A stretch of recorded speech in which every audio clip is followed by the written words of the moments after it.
right, here we go. All right, guys, welcome to this episode of Prodigy Simply Fit podcast. I am Andrew Hamill, and today I am joined by Dr. Dara Hogue, who is one of our members here at Prodigy. She's also a pediatrician for Kaiser, so she is affectionately known as Dr. Dara here at the gym. But Dara joined us, back in March of last year. It's been about a year, right before the pandemic hit.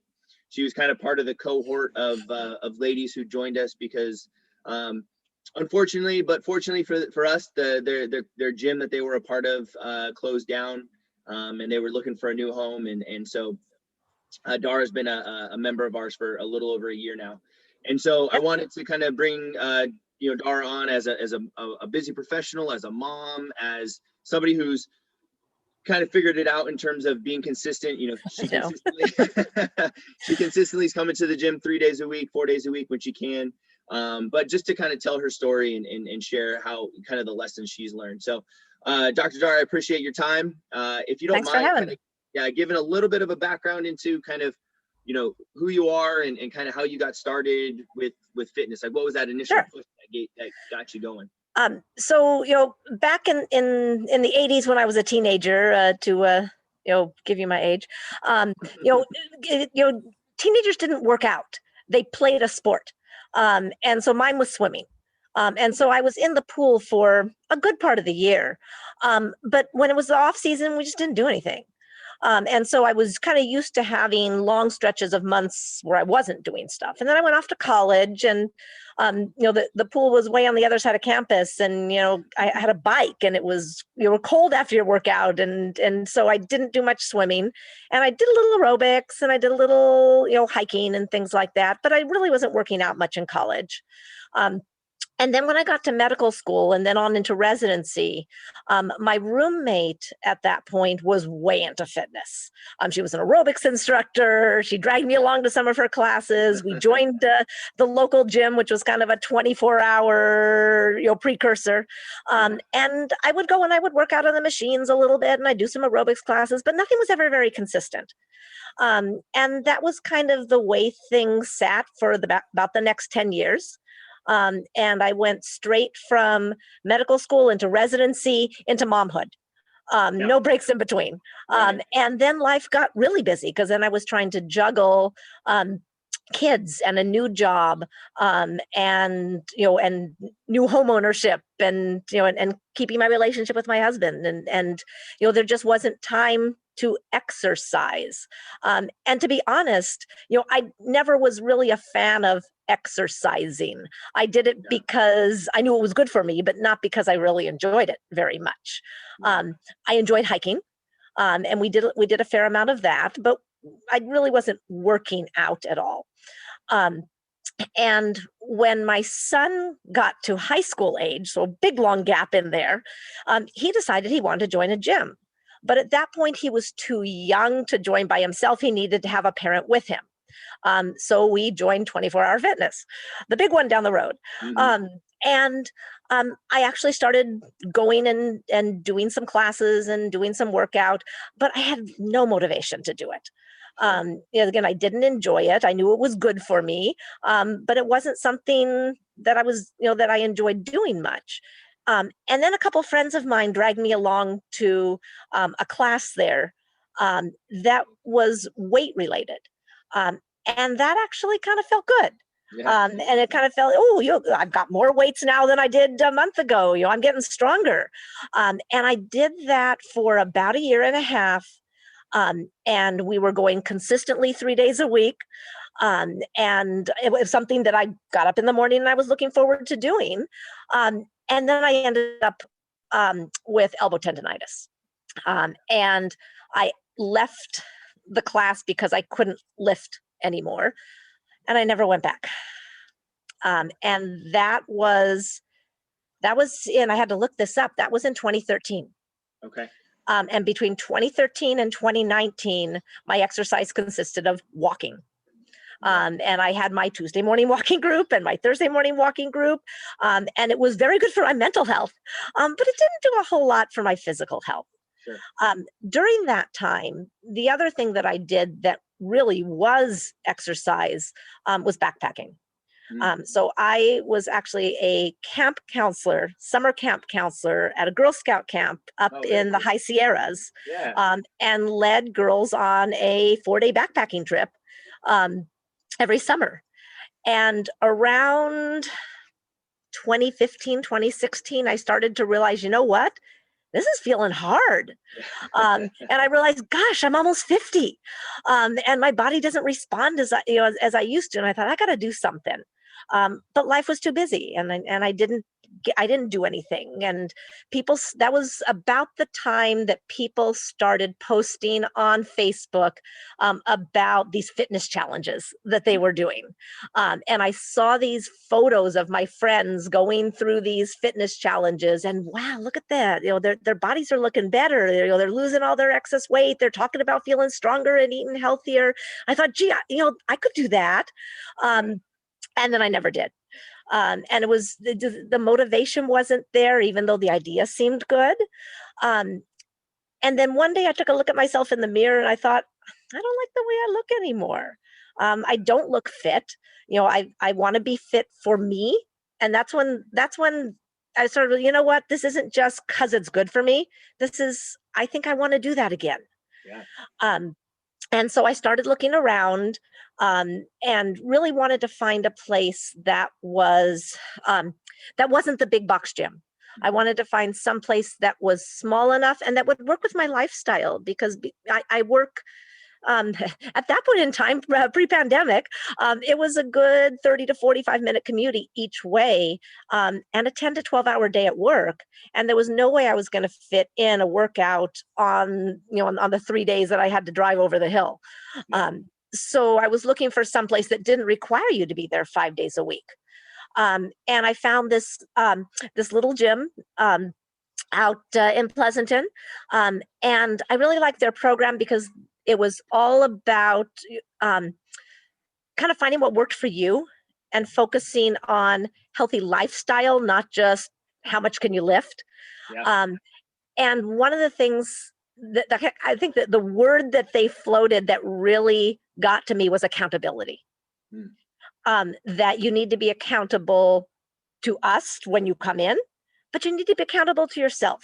Yeah. That you need to kind of think about, why are you doing this, and what is your motivation, and are you willing to keep going when it's hard?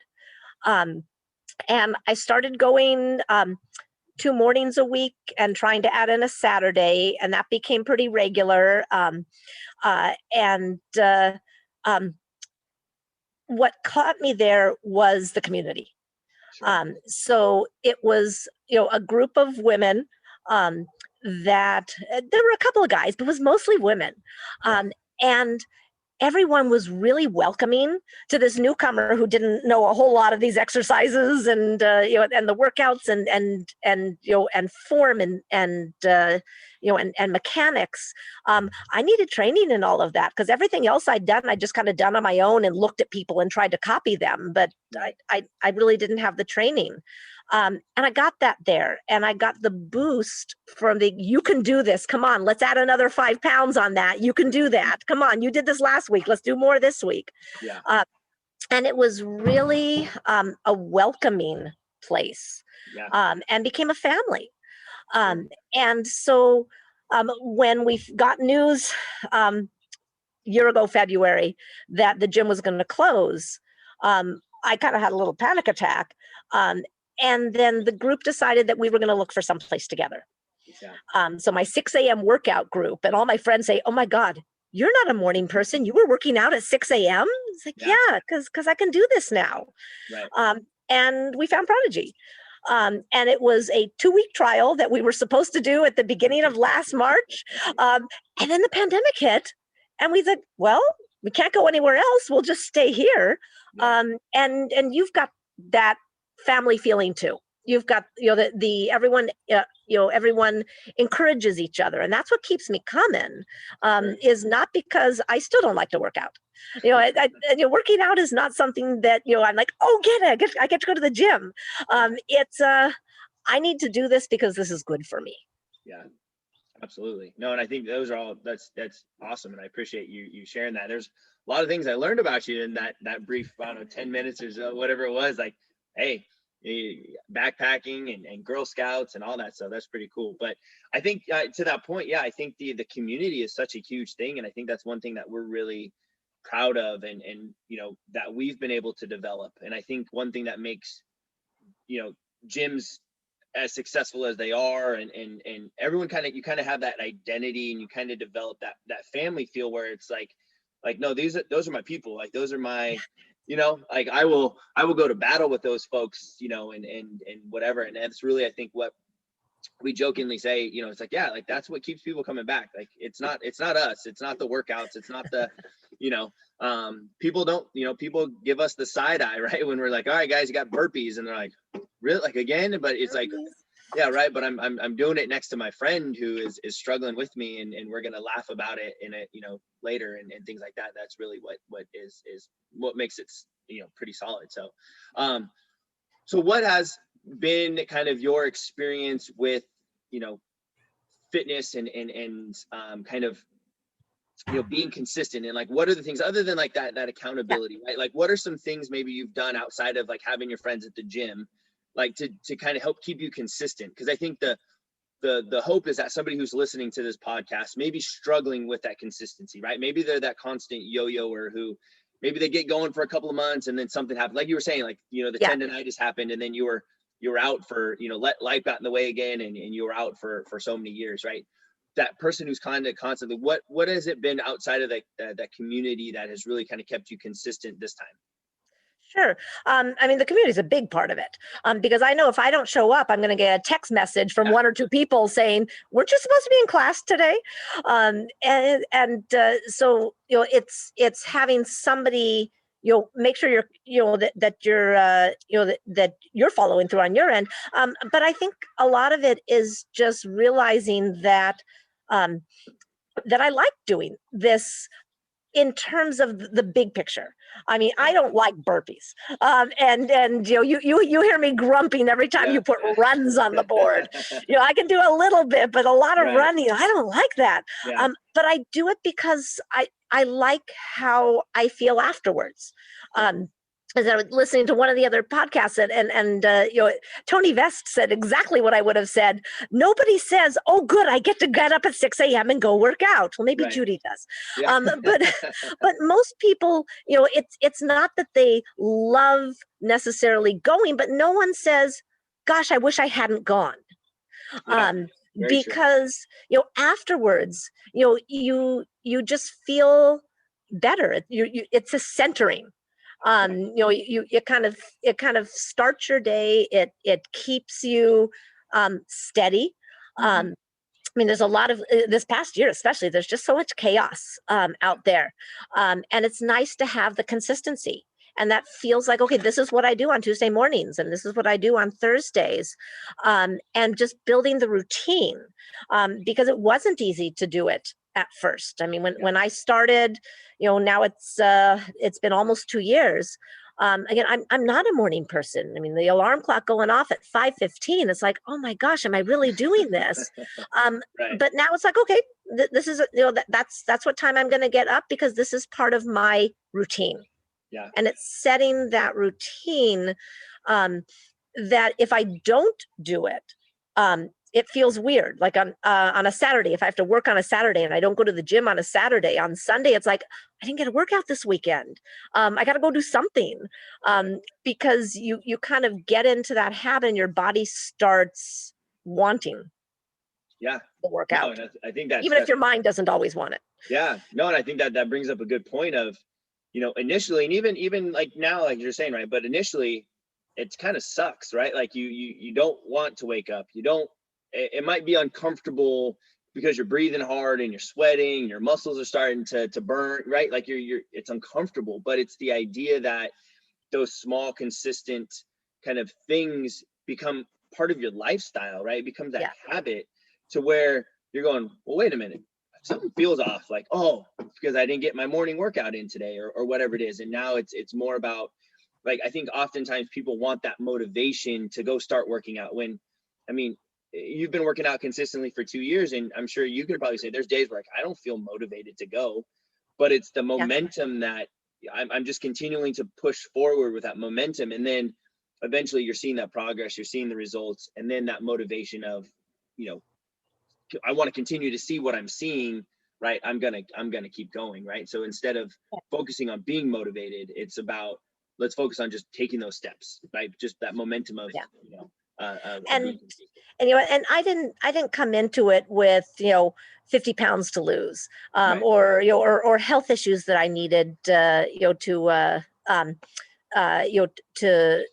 improve, and for some people that's their motivation, and for mine it was more of just kind of being the best, the best me I can be, with the limitations that I have, and a lot of the 6 a.m. people are there 5 days a week or 6 days a week, and I know I can't do that. That's not part of my lifestyle currently. Maybe when I retire, but not right now. But that's okay, because I've given myself permission to do what I can do, rather than trying to meet other people's expectations, or other people's fitness goals. As I said, your why board, your find your why. Everyone's written down something different, and just looking up there and all the different reasons that people do it.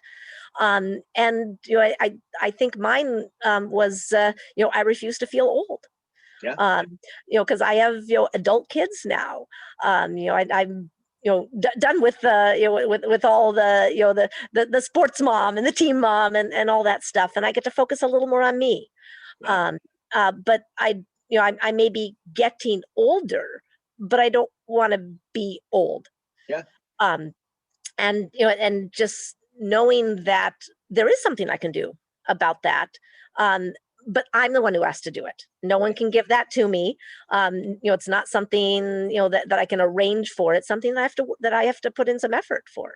Yeah, absolutely. No, and I think that's awesome. And I love that you said that, the idea that you're working out to be the best you, and because I think that oftentimes, right, we get caught up in the idea, especially now in a generation or an era where social media, for example, is so prominent, right? Like, we get into this mindset of like, oh, look at that person on social media, I have to compare myself to that person, when in reality, that what that person is putting out on social media is probably not their real self. Like it's some, you know what I mean? Like it's some, version of themselves, but that's not the reality. And we don't see that, but we often have to say, like, I look at myself and go, oh, well, I'm never going to be like that. And then I start to talk bad about myself, when in reality, you just need to be the best you, right? Like, be the best Dr. Dara that you can be, right? And as long as you're doing that, like, it's a win, right? And realizing that, you compete, but you're competing against yourself. You're competing to be, a little bit better every single day. And you're gonna crush those goals, and you're gonna wake up one day and, kind of look around and go, wow, look how far I've come. And it's because you were focusing on you and not trying to live up to other people's expectations or what other people think that you're supposed to do and feel like and be like. I think that also part of it is kind of having realistic expectations too. I'm never going to lift as much as Judy does, but that's okay with me, because I know I'm getting stronger in my own way. My husband is a very motivated, very consistent runner, trail running, and he works out 5, 6, 7 days a week, and is up earlier than I am, to go run before work every day, and he he runs, and I have never been a runner. I am not a runner. I hate running. Oh, I know. Every time we program running into the workout, I know. I complain. I know. But I had a lot of knee issues in the past that kept me from being able to do that. It wasn't, it hurt when I did that, and so I just never got into that. But just so I'm not going to run those 10Ks, and I'm not going to race them. But some of the gym folks, you were there actually, when we did our turkey trot. So back in November, one of the 6 a.m. gals put together just for us a small turkey trot rather than the big one that Pleasanton used to have because COVID canceled that. And I actually walked a 5K. Yeah. And I'd never done that before. Yeah. And just kind of saying, wow, no, I'm never going to actually run those races as a race, but look what I can do. Yeah. And it's having realistic expectations that those baby steps, those little things that you can do all add up. Yeah. And I don't have to be the one out in front winning, winning the race, but I finished it. Absolutely. And that was, it's like, wow, that's kind of empowering, to see that, I can do new things still. Yeah, no, and I think that's a great point of setting those realistic expectations on a couple of levels, right? Whether it's setting that realistic expectation for yourself, saying like, hey, realistically, I can make it to the gym 3 days a week, right? With my work schedule, with my life, things like that. And giving yourself the grace of saying like, that's okay. Like, I don't need to be at the gym 5-6 days a week, right? But it's realistic for me to be there 3, because if you go into it with like, oh, I need to be at the gym 6 days a week and you're only making it 3, right? You're going to start to beat yourself up for that. And when in reality, it's okay, right? You set those real expectations. You gave yourself that grace. And then, the idea of like, hey, like, this is me, this is who I'm competing against, this is my best. Like, these are realistic for me. Person A in the gym may be a lot stronger than me, and that's okay. But I know that I'm getting stronger for myself, and that's okay, and that's what I want. And I want to be able to go, well, shoot, I didn't realize I just walked the 5K. That's pretty cool. Like, I didn't think I didn't think I could do that, and I just did it. Like, that's pretty awesome, So and I think for us, and what we would want to continue to preach to our members is that philosophy of, I want you to wake up one day and go, well, heck yeah, I want to go run a 5K with you. Why not? Like, oh, I can do it. I can walk it, and not think twice about that, because that's what your personal best is, and that's what we want to help with. Yeah. Oh, very cool. That's awesome. So I definitely want to be kind of cognizant of your time, and I appreciate you taking a little bit of time on your day off to kind of join me on this. But before we go, kind of question that I always ask everyone is, as somebody who's a busy professional, who's a mom, who's made fitness something that's part of their lifestyle, what are maybe 2 to 3 pieces of advice that you have for somebody who maybe wants to get started, but they don't know how, they don't know what to do? Maybe they've yo-yoed a handful of times. What are 2 to 3 pieces of advice that you have for them? I think the first thing is to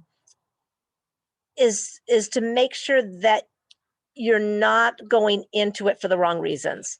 I think that you have to want it at some level for some reason. That's your reason, whatever that is. You don't start doing it because someone's dragging you there and you don't want to be there, or someone tells you that you need to be in better shape. You have to really have that why.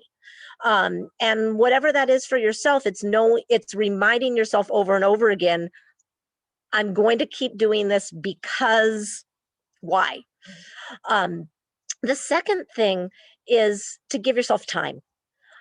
Because after trying something for 2 weeks, that's not enough time to know if you're going to like it or not. I mean, at the end of 2 weeks, when I first went back in 2019, at the end of even 3 and 4 weeks, I was going home exhausted and almost in tears. I hurt. Everything hurt. And I was tired. And why did I get up to do this? And then I had to remind myself of that why. But by the end of the second month, it was like, okay, this is feeling better. I'm feeling stronger. I don't go home with everything hurting. I only go home with these muscles hurting. And that was because I worked really hard. Yeah.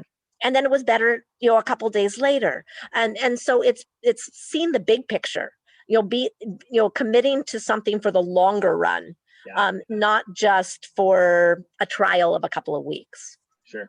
Absolutely. No, that's perfect. And I think those are great pieces of advice. I think that that why, right? Figuring out that why is absolutely going to be powerful in terms of, especially when the days are, for lack of a better term, kind of dark and gray, and you're like, I just don't want to get out of bed today. I'm frustrated because I'm maybe not seeing progress as quickly as I wanted to.